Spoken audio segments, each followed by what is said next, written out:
ကလေးမီးဖွားတော့မဲ့ကိုဝင်ဆောင်မိခင်တွေရှိတဲ့မိသားစုတွေအတွက်ဒီဟင်းရီကအာရှရဲ့နာမည်ကြီးဟင်း၄မျိုးထဲမှာနံပါတ်1ဖြစ်တဲ့တရုတ်နိုင်ငံချောင်ဆန်းမြို့ရဲ့နွားသားဟင်းရီပါလောရတာကလည်းတကယ်ကိုလွယ်ကူပါတယ်နော်ရှုပ်ထွေးရဲ့ဟင်းခက်အမွှေးကြိုင်တွေမပါပဲရိုးရိုးလေးပဲ10စက္ကန့်လောက်ရင်သွေးဖြောလိုက်တာနဲ့အရန်ကိုစားလို့ကောင်းပါတယ်ဗျ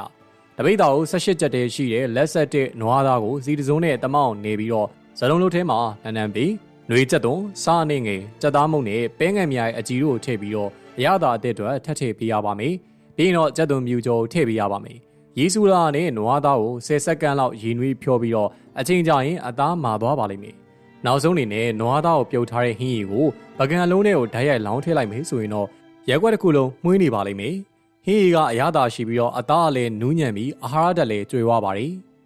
ဒီတော့ပရိသတ်ကြီးကိုလည်းမြ мян လေးလှူစားကြည့်ကြပါလို့တိုက်တွန်းချင်ပါတယ်ခင်ဗျာလူတော်တော်များများဟာကစုံရွက်ကိုဝယ်ပြီးရင်ဘလို့စားရမလဲဆိုတာမသိကြပါဘူးကျွန်တော်လုပ်သလိုလိုက်ပြီးတော့လုပ်ကြည့်ပါကျက်သွန်မြူစီချက်နဲ့ကစုံရွက်ကိုမစီမဟုကြော်ကြည့်ပါပထမဆုံးအနေနဲ့ကစုံရွက်တွေကိုအပိုင်းလေးတွေဖြတ်ပြီးတော့စားတစုံထက်ကရေထဲမှာ10မိနစ်လောက်ဆင်ပြီးထားပါမယ်ဒီလိုလုပ်ခြင်းအပြင်ပိုးမွားနဲ့အညစ်အကြေးတွေကိုထိထိရောက်ဖေရှားပေးနိုင်ပါတယ်ပြီးရင်တော့စီပူလာနဲ့ဓာတ်နဲ့လီထားတဲ့ကျက်သွန်မြူတွေကိုမှုေးလာတဲ့အထိစီသက်ပေးရပါမယ်ပြီးမှကစုံရွက်တွေကိုထည့်ပြီးတော့အရသာအတွက်စားစသားမုံနဲ့အရသာပေါ်လွင်အောင်လို့တကြားအနှင်းငယ်ထည့်ပေးရပါမယ်ဒီနေ့တိုင်းကြော်မယ်ဆိုရင်တနေကုန်စိမ့်ဆုံနေပြီးတော့မဲလဲမဲမသွားပါဘူးအရွယ်ရောက်ပြီးသားသူတွေရောကလေးတွေပါမကြိုက်ကြပေမဲ့ဒီနေ့နဲ့ကြော်မယ်ဆိုရင်တော့ကြိုက်နေတတ်ကြမှာဖြစ်ပါတယ်လုံးဝလည်းလွယ်ကူပါရဲ့နော်ကဲသင်လည်းလောက်တက်သွားပြီလားဆိုတာကိုကောမန့်မှာပြောပြပေးသွားပါအောင်နော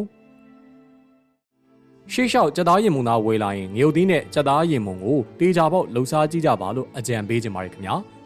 အရသာရှိပြီးစားခြင်းစိတ်ဖြစ်လာအောင်လဲလုပ်ရတာကလွယ်ကူပါတယ်အရင်ဆုံးကြက်သားရင်မုံသားကိုပပလှီးပြီးတော့တမအောင်နေပေးရပါမယ်စီပူလာနဲ့နေထားတဲ့ကြက်ရင်မုံသားကိုမီးပြင်းပြင်းနဲ့အသားကျက်ပြီးတော့အယောင်ပြောင်းသွားတဲ့အထိကြော်ပေးရပါမယ်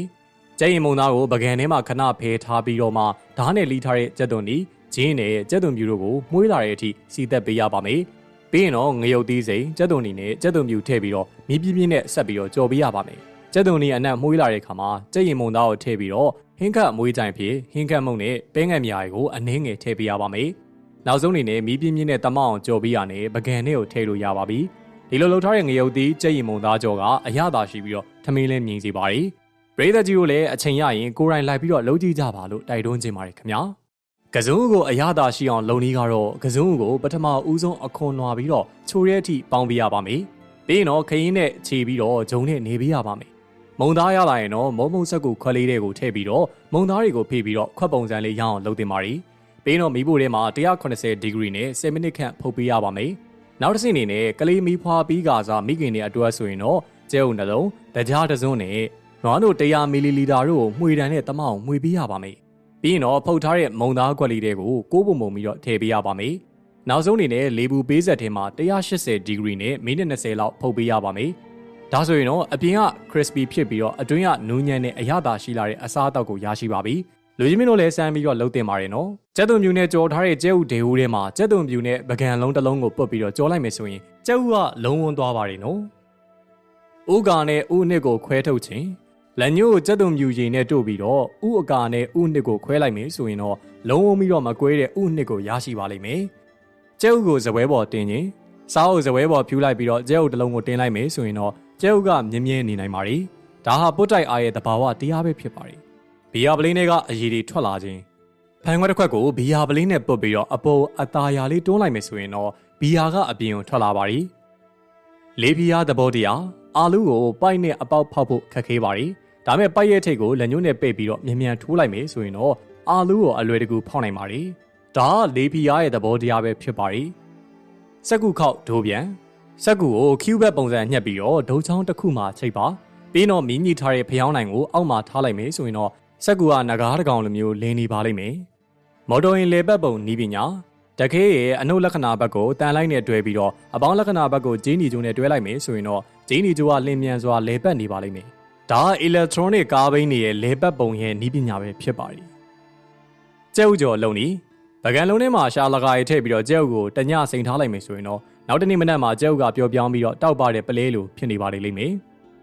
တဖုံးကိုဖယ်ရှားခြင်းတဖုံးကဘောင်းမီထဲမှာကတ်နေရင်တဖုံးပေါ်ကိုရေခဲတစ်ခုကိုတင်လိုက်ပြီးမိနစ်အနည်းငယ်ကြာရင်အလွယ်တကူခွာလို့ရပါပြီဒုံးမြန်လွတ်တင်ခြင်းသေယုပြပုံစံဘ မြေကျစ်ဆန်တဲ့ဝါးတော့ကိုတတုစက်ကူနဲ့ပတ်ပြီးတော့အပေါ်ဖိလိုက်ပါဖန်ခွက်အစွန်းမှာတင်ပြီးတော့မင်းကြီးလိုက်မယ်ဆိုရင်တော့ဒုံးပြန်လွတ်တင်တယ်လို့မျိုးမြင်တွေ့ရပါလိမ့်မယ်ချောကလက်လေးဖြတ်ခြင်းချောကလက်ကိုတစ်စောင်းလေးပြီးအပိုင်းလေးတွေကိုရွှေ့လိုက်မယ်ဆိုရင်တော့ချောကလက်တစ်ဒုံပိုလာပါလိမ့်မယ်ဒီနည်းနဲ့ချောကလက်ခိုးစားရင်ဘယ်သူမှသိမှာမဟုတ်ပါဘူးနော်ဘူပေါင်းနဲ့ဖန်ခွက်ကိုမှာခြင်းဖန်ခွက်နှစ်ခုကိုပုံမှာပြထားတဲ့အတိုင်းမျက်နှာချင်းဆိုင်ထားပြီးတော့အတွင်းနဲ့ဘူပေါင်းတစ်ခုထည့်ပါပြီးတော့ဘူပေါင်းကိုလေမှုတ်လိုက်မယ်ဆိုတာနဲ့ဖန်ခွက်တွေကိုအလွယ်တကူမားနိုင်ပါတယ်ပလင်းဖွင့်ခြင်း A4 စက်ကူတစ်ရက်ကိုခဏခဏခောက်ပြီးတော့ကိုကာကိုလာဘူးရဲ့အဖုံးကိုပုတ်လိုက်မယ်ဆိုရင်တော့ကိုကာကိုလာဘူးကအလိုလိုပွင့်သွားပါလိမ့်မယ်ဒါဟာပုတ်တိုက်မှုကြောင့်အပူထုတ်လွတ်တဲ့နည်းပညာတစ်ခုပဲဖြစ်ပါတယ်ပလင်းချိုးခြင်းပလင်းလူတစ်ခုကိုတူနဲ့ထုလိုက်ရင်ပလင်းကမကွဲပါဘူးပလင်းထဲကိုရေနှဲငယ်ထည့်ပြီးတော့ထုလိုက်မယ်ဆိုရင်တော့ပလင်းကကျိုးသွားပါလိမ့်မယ်ဒါဟာရေတူရဲ့နာမည်ကြီးအကျိုးသက်ရောက်မှုပဲဖြစ်ပါတယ်အကြိမ်100လောက်ရှင်းပြတာထက်ကလေးတွေကိုကိုယ်တိုင်လက်တွေ့လှုပ်ခိုင်းကြည့်ပါလို့အကြံပေးချင်ပါတယ်ခင်ဗျာ